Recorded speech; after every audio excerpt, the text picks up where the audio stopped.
I used to love reading until school made me hate it.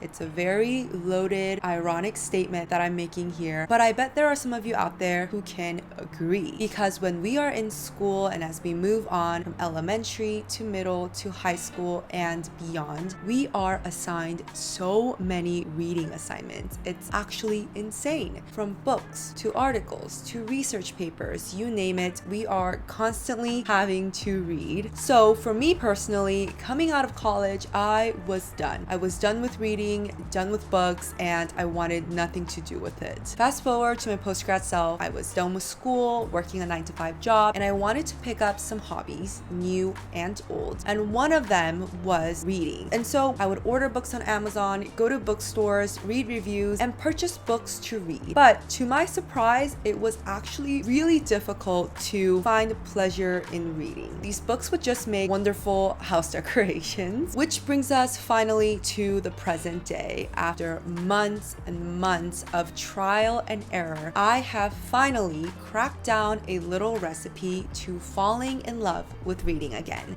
I am so happy and so excited to be making this video because I genuinely want to believe that there are people like me out there who want to enjoy reading. Maybe you have been traumatized like myself when you were in school with all the reading you had to do, and now that you're done, you want to read, but it's been really difficult to do so. Or maybe for the first time ever, you want to try reading and see what the hype is all about. Wherever you are, whatever your case is, this video is for you. So let's dive right in and go through the recipe. Step number 1 is to find a book that you love to read in the past. Because our brain and our bodies have come to associate reading and books with negative things like work and stress, we need to disassociate the two and teach ourselves all over again that books are fun and reading is enjoyable. It can be a genre or an author, a writing style, or the same exact book that you read in the past. For example, if you love to read the Percy Jackson series in the past, go read that same exact book, or find other books by that author and read it. It's really important that you can sit down with a book and have an amazing experience where you are completely soaked in, smiling or scared, thrilled, whatever it is just as entertaining as watching TV or hanging out with your friend.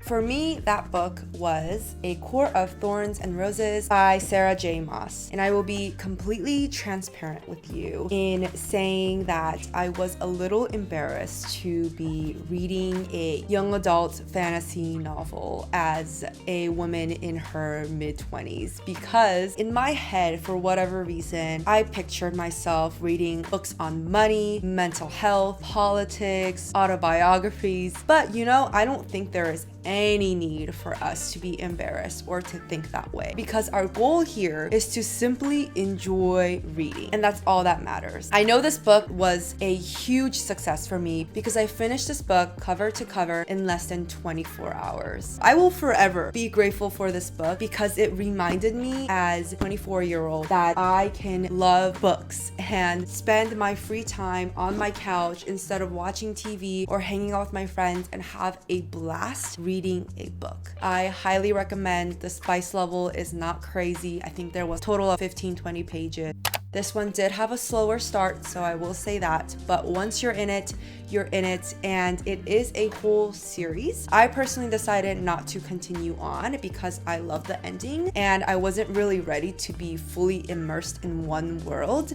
Step number 2 is repetition. It is to simply build that foundation, keep creating positive experiences with reading and with books. I would still stick to a genre or a writing style that feels familiar to you because you are in that baby stage. And I also want to highly emphasize that timing is key. Once you finish your first book, you're going to be so proud of yourself and be on a reading high that you might want to say, okay, okay, that's it. But you can't do that because we cannot undo years worth of things with one positive experience. As soon as you finish your first book, go to a bookstore, go on Amazon and find a book you know you're gonna love just as much. A book that is going to get you so excited to read, and read it. Sit down on a couch and just open the book and read it, because if you don't, it's going to take a really long time to get started on the second book. And trust me, I speak from experience. After a successful first read, I was so happy, so proud of myself that I got a second book and didn't start it until later. I don't know what happened, but I think there was like a TV show that came out, and in my free time, I just ended up watching that, not reading.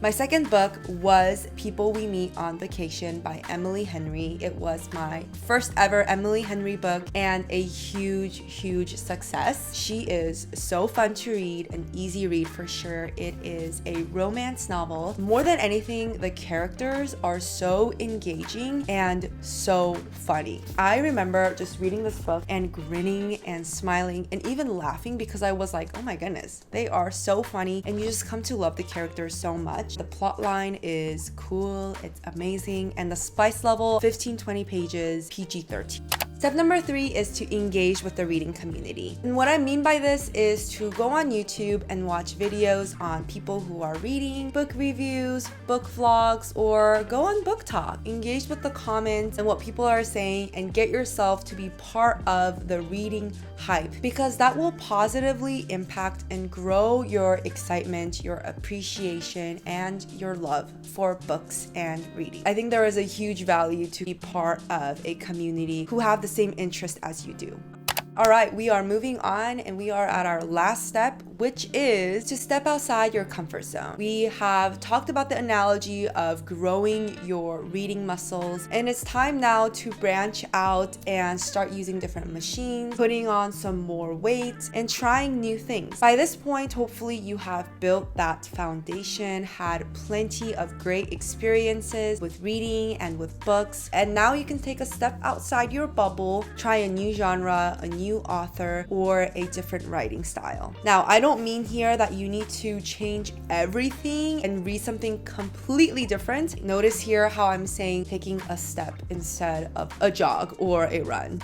For me, the fourth step was this book, How to Stop Time by Matt Haig. It was a historical fantasy novel, and I have not read historical related books before, even if they were fantasy. So this was new, and Matt Haig, the author, was someone that I have never read. So I was pretty scared to read it, and the inside is a bit dry. The font is intimidating for sure, but I had such a great experience with my second book. I was on my reader's high and I was able to get started with this book right away, and I finished it in I think 2 days. It was so good, so easy to read, got all sorts of twists and turns, and this was one of those books that I was so grateful to have finished. It made me thankful for my life and to live my life in a better way. I would definitely give this like solid 4.8 out of 5. There was a little bit of darkness for a chapter or two, but I was able to go through it. One thing you must know about me is that I cannot do dark things, heavy things, and books that have a sad ending